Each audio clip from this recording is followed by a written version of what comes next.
tangibilidade é atributo indispensável para a incidência da norma jurídica? Meu nome é Eduardo Paiva e vamos tratar da regulação e tributação do metaverso. O metaverso é um exemplo que demonstra que fatos econômicos eleitos pela legislação como passíveis de regulação e tributação podem passar a operar nesse ambiente intangível, sem que jamais sejam submetidos à sua conversão ao conhecido mundo analógico, ou, utilizando a nomenclatura no ecossistema da criptoeconomia, sem o cash out. Então surgiriam dúvidas se a inexistência da conversão de um ativo digital em um ativo físico seria uma manifestação de capacidade contributiva, seria eventualmente uma manifestação passível de ser capturada pela norma jurídica. Falar de tributação do metaverso pressupõe uma investigação, um confronto entre realidade e existência, realidade e virtualidade, para que possamos então falar da fenomenologia da incidência tributária sobre o consumo, a renda, a receita e a propriedade. O direito tem como pressuposto a regulação e a tributação de situações fáticas ocorridas no mundo fenomênico. A questão, então, que vamos tentar responder é se essa incidência está circunscrita a um mundo fenomênico físico ou um mundo fenomênico também intangível. A controvérsia da tributação e da regulação de ambientes digitais decorre do fato de que, via de regra, a fruição de bens, a fruição da renda, a fruição da propriedade se dá no mundo tangível. O advento das tecnologias de registro distribuído, por outro lado, demonstra que consumo, renda, receita e propriedade podem assumir novas roupagens, independentemente de os fatos que os originaram irradiarem efeitos no mundo tangível ou não. O problema sobre o qual falamos não está relacionado à já conhecida controvérsia da tributação de bens intangíveis. Na verdade, vai muito além. No metaverso não se tem apenas bens intangíveis. A real problemática reside no fato de que o próprio consumo se dá de forma intangibilizada, descentralizada e distribuída, ao passo que a renda e a receita igualmente são intangíveis e atribuíveis aos avatares dos usuários, o que inclusive já motivou outros países a iniciarem discussões relacionadas à possibilidade de tributar o que se chamaria de renda virtual. A controvérsia ganha contornos ainda muito mais complexos quando se constata que o metaverso se vale de smart contracts para estabelecer as consequências desses atos praticados no espaço virtual. Para falarmos de tributação e regulação do metaverso, devemos responder algumas perguntas. O que é metaverso? É possível admitir a existência do metaverso no estado atual da arte? Quais seriam então os desafios jurídicos relacionados a esse ambiente? Pensamos que o conceito de metaverso é contextual, de modo que não pode ser confundido com os elementos que o compõem, a exemplo da realidade virtual, imersiva e aumentada. A noção de metaverso não é estritamente tecnológica. Na verdade, já sob a perspectiva literária dos mundos além físicos, existem diversas produções que influenciaram e catalisaram a noção de metaverso, que atualmente se encontra em construção a partir de mundos virtuais, digitais, sendo possível identificar 5 fases de produção bibliográfica muito importantes: Senhor dos Anéis, Dungeons & Dragons, True Names, Neuromancer e Snow Crash. Foi justamente em Snow Crash que pela primeira vez falou-se em metaverso.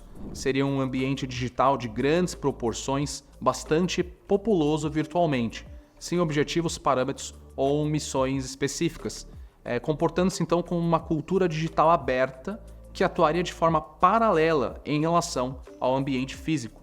Fato é que essa premissa literária acabou servindo de insumo, ainda que indireto, a diversas fases de evolução dos mundos virtuais, dos mundos digitais, e agora falamos sobre a perspectiva tecnológica, sintetizados pela bibliografia. Sem prejuízo quanto à nomenclatura utilizada pela literatura, fato é que nesses mundos digitais é possível identificar 5 características que compõem os elementos informadores destes fenômenos.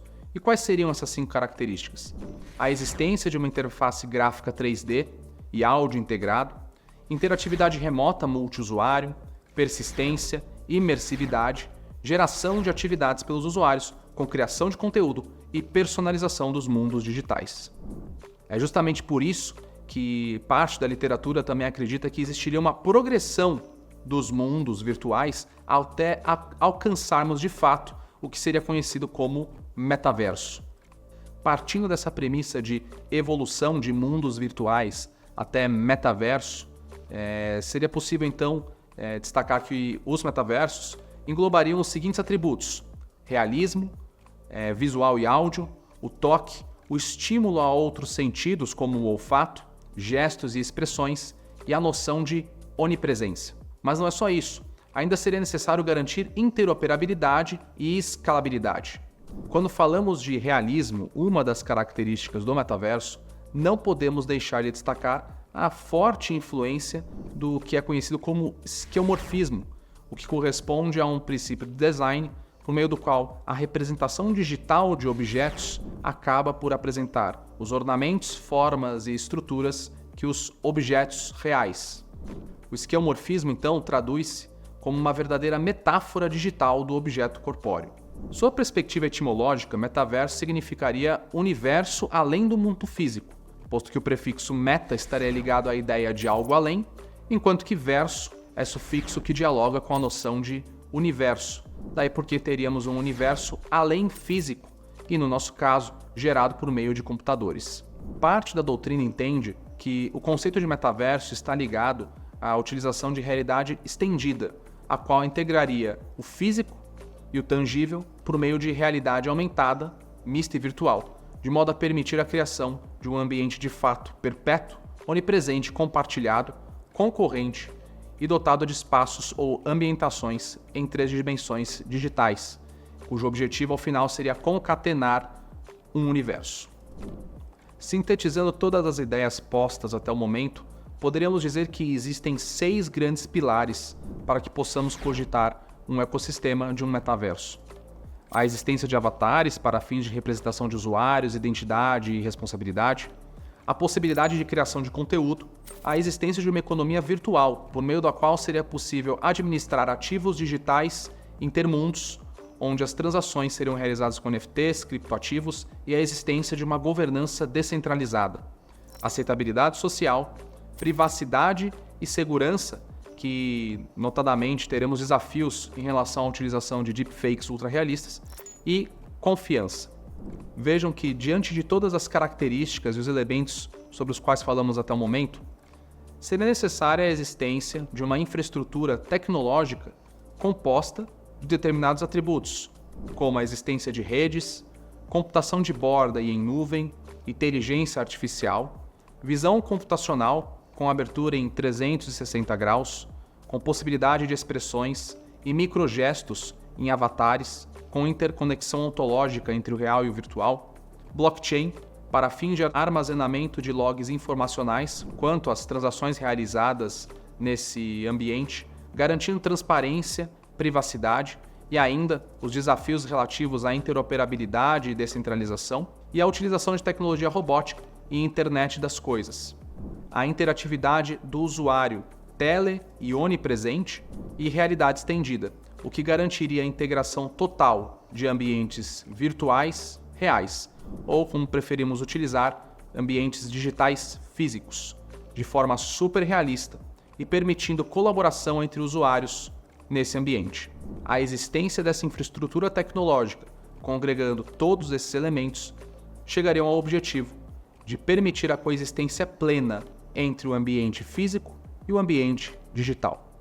Diante das dificuldades de traçar elementos sólidos para a definição de metaverso, existem diversas propostas de definição do que se entende por metaverso, sob a ótica de diversos players no mercado, conforme se verifica da tabela na tela. Considerando a diversidade de definições do termo metaverso, bem como a impossibilidade de confundir esse ambiente com os elementos que o compõem, poderíamos dizer que o metaverso é uma PADID, ou seja, uma plataforma em ambiente digital interconectado, descentralizado, distribuído e estendido. Partindo da noção de metaverso enquanto plataforma, vejamos os seguintes exemplos. Antes, fazíamos compras em supermercados e com o tempo passamos a utilizar marketplaces e aplicativos em dispositivos móveis. Agora, com a evolução tecnológica, faremos compras nas PADIDs, nesses metaversos enquanto plataformas, nada alterando o fenômeno jurídico subjacente, que continua sendo, nesse nosso exemplo, uma compra e venda. O que se tem nesses metaversos enquanto plataformas, nessas PADIDs, é que a experiência do usuário é alterada para se aproximar daquilo que seria uma experiência no mundo físico, numa espécie de explosão esquemórfica em que a digitalização estendida, imersiva, virtual em 3 dimensões e aumentada gera um gêmeo digital do ambiente físico tangível no ambiente plataforma digital.